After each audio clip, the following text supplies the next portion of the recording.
நியாயாதிபதிகளின் புஸ்தகம் 4ஆம் அதிகாரம் 18, 19 நீங்கள் வேதத்தில் வாசிக்கின்ற பொழுது, இஸ்ரவேல் ஜனங்களுக்கும் கானானிய ராஜாவாகிய யாகீனுக்கும் பெரிய யுத்தம்.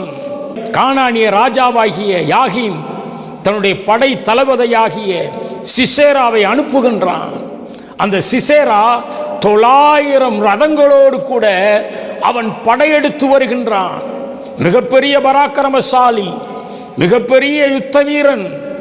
அவன் இந்த இஸ்ரவேல் ஜனங்களை மேற்கொள்ளும்படியாய் கடந்து வந்த பொழுது ஆண்டவர் இஸ்ரவேலோடு கூட இருந்தார். தேவன் நம்மோடு கூட இருக்கும் பொழுது படை பலமோ ஆள் பலமோ பணபலமோ நம்மை மேற்கொள்ள முடியாத அளவுக்கு நம்மை தேவன் நம்முடைய தலைகளை உயர்த்துகிறார். அன்றைக்கு 900 ரதங்களோடு கூட சிசேரா வருகின்றான். தெபோராவின் காலத்திலே பாராக் யுத்தம் பண்ணும்படியாய் தேவனுடைய ஜனங்களுக்காய் புறப்பட்டு போகின்றான். அப்பொழுது தேவன் அவர்களோடு கூட இருந்தபடினாலே சிசேராவின் சேனைகளை தேவன் கலங்கடித்தார். இப்பொழுது சிசேரா தன் உயிருக்கு பயந்து கால்நடையாய் ஓடி வருகின்றான்.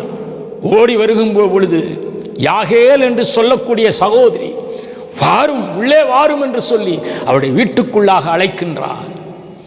அவனை ஒரு ஜம்காலத்தை போட்டு பொத்தி நீ அமைதியாக இரும் என்று சொல்லுகின்றாள். பகைஞருடைய கைகளுக்கு நான் உன்னை தப்புவிக்கிறேன் என்று சொல்லுகின்றாள். இப்பொழுது அவன் எழுந்திருந்து கேட்கின்றான், எனக்கு தாகமாக இருக்கிறது, கொஞ்சம் தண்ணீர் கொடு என்று சொல்லி கேட்கின்றான். அதற்கு பதிலாக இவள் இந்த பாலை கொடுத்தாள். சத்துருவை ஜெயிப்பதற்கு இந்த களங்கமில்லாத ஞான பால் அவசியம், வசனம் அவசியம். வசனத்தினால் தான் பிசாசை ஜெயிக்க முடியும். இந்த சிசேராவுக்கு நல்ல பாலை குடிக்க கொடுத்து விட்டு அவனை போர்த்தி விட்ட பொழுது அவன் நன்றாய் தூங்கி போனான்.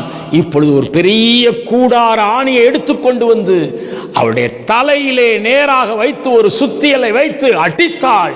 ஒரே அடி. ஒரு பெரிய பராக்கிரமசாலி மரித்து போனான். பலவானாக பிசாசு இருக்கின்றான். அவனை நாம் முந்தி கட்டினால் ஒழிய அவனுடைய உடைமைகளை நாம் கொள்ளையிட முடியாது. அந்த பலவானாகிய பிசாசை ஜெயிக்க வேண்டுமையானால் நாம் அதை விட பலமுள்ளவர்களாக மாற வேண்டும். ஆகவேதான் இன்றைக்கு அநேகர் ஊழியங்களிலே தோல்வி, இன்றைக்கு நிறைய பேருடைய வாழ்க்கையிலே குடும்பங்களிலே தோல்வி, பிரச்சனை. ஏன்? அந்த பலவானை ஜெயிக்க முடியாதவர்களாய் தடுமாறுகின்றோம். அந்த பலவானை ஜெயிப்பதற்கு ஒரே ஒரு வழி தேவனுடைய ஆவியின் பட்டயமாகிய வசனம்தான். சிசேராவை ஒரு சாதாரண பெண்மணி ஜெயித்தார். உங்களுடைய வாழ்க்கையிலே நீங்கள் பிசாசை ஜெயிக்க வேண்டுமேயானால் வசனத்தின் பிரகாரமாய் வாழுங்கள், வார்த்தைக்கு கீழ்ப்படியுங்கள், ஆண்டவரை உண்மையாக தேடுங்கள். அப்பொழுது நிச்சயமாக தேவன் பிசாசின் வல்லமைகளை ஜெயிப்பதற்கு பலன் தருகிறவராக இருக்கின்றார்.